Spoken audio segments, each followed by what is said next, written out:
The mid pivots, this indicates S1-PP.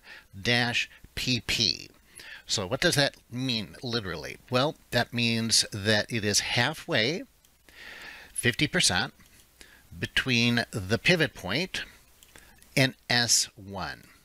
That's what that is, 50% between there and there. Very few people use this. So you're looking for the invisible support levels. This is very invisible. Nobody that, well, I'm sure there's some people who use them, but very few people. So this will give you an edge. And you notice, of course, market came down here and it hovered right around this, but that's yesterday's close. That's the pivot point, by the way. So when we get a little extra commentary here, this is very important. This is the neutral zone of the market. This is not where we want to trade. So as I talked about in the last video, which was really about how to not get stopped out, how to not get manipulated by the markets, how to stay out of choppy markets, because the defense part of the game is just as important, if not more important, than the offense part of the game, because one of the biggest mistakes traders make is they overtrade. They're not looking for something that has a statistical edge to it.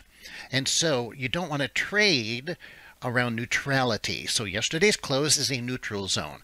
The central pivot or the pivot point is a neutral zone. Whether this close together, that is a double neutral zone, and trading in that area, you're going to get chopped up. And that is what happens here.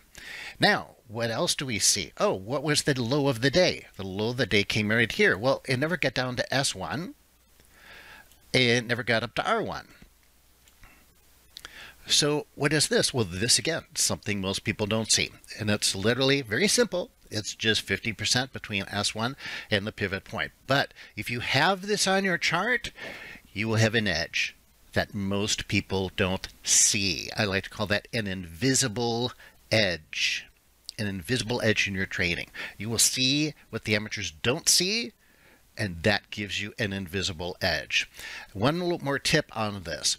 These mid pivots are most valuable when the previous day, let's expand this out here, when the previous day was a wide range day. Okay, because you can see on the days that are more of, well, the days that have a wide range day themselves, the regular floor trader pivots actually work pretty good. So right there, support there, that's your mid pivot right there, and triple bottom here on S2. So when we get a high volatility day, then the next day is sometimes low volatility. So when you don't get these, in other words, in order to hit these pivot levels, the regular pivot levels, the market's got to move quite a bit, got to cover quite a bit of range. And what that does, based on the mathematical formula, is the next day it spreads out these main pivot levels, R1, S1, S2. It'll make them further apart. And that's why you want to add your mid pivots, because look, for example, here. Oh, yeah, this is a great example.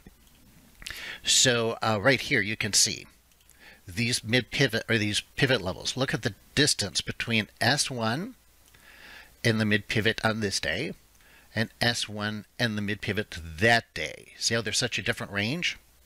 So that's why on these particular days, where the previous day was a wide range, that causes the pivots to spread out and be further apart on the following day.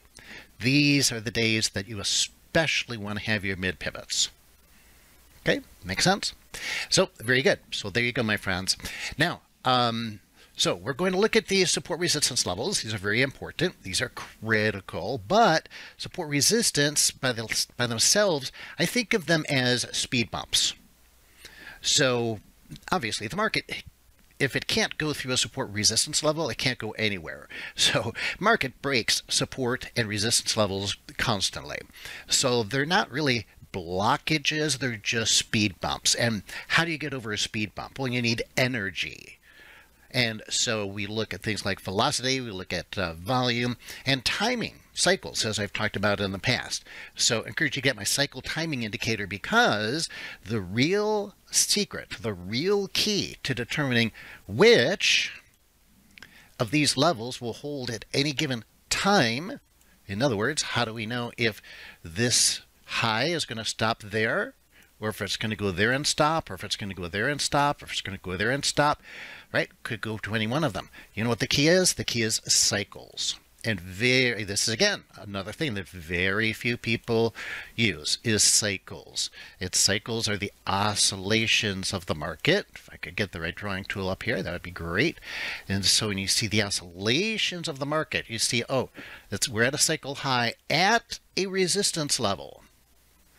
That's when we look for the convergence of those two things, is when we look to take a trade. Now, if that was a cycle low, I would buy that. But the cycle low here comes in down there, and then the cycle high comes in there, and you can have a whole cycle like that.